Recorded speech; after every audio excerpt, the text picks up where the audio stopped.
Hello, this is my submission for Lab 7.1 with Cybersecurity 501 at St. Bonaventure University.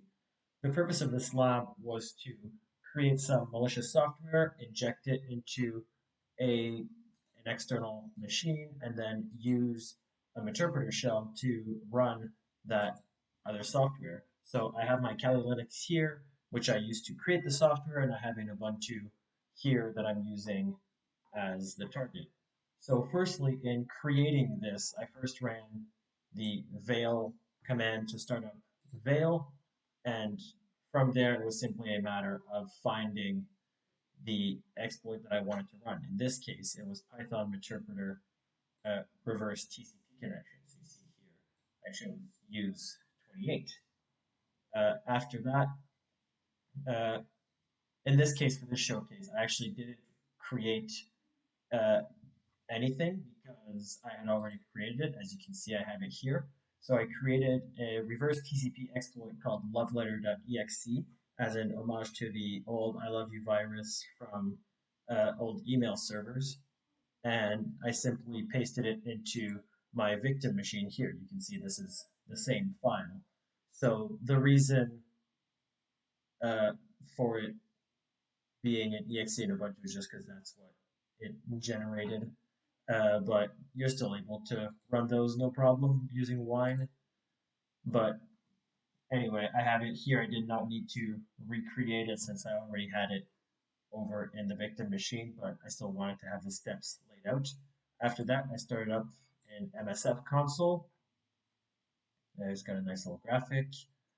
Using the multi-handler exploit, I set my payload to reverse TCP, and I set the host to 192.168.2.5, which is this Kali Linux machine's address. And after that, so I have all of this in place. Let me just exit here.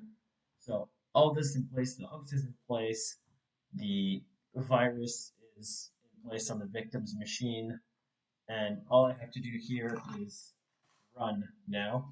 So the reverse TCP handler is now running on port 4444 of the Kali Linux machine. All that's missing is for someone on the victim machine to start up the malicious executable.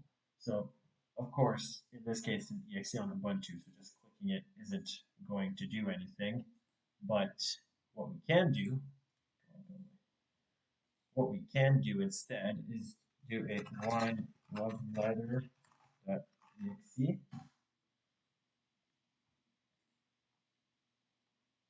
And we see that it started. It managed to connect to this one. You can see within the oh well, okay. Turns out I have much less tools on this one. Either way, just take my word for it that 168.233 is the IP address of the Ubuntu machine. Clearly it opened up for a bit, but then died immediately after, probably because this machine is actually quite well secured. Yeah, there we go. It's closing the connection.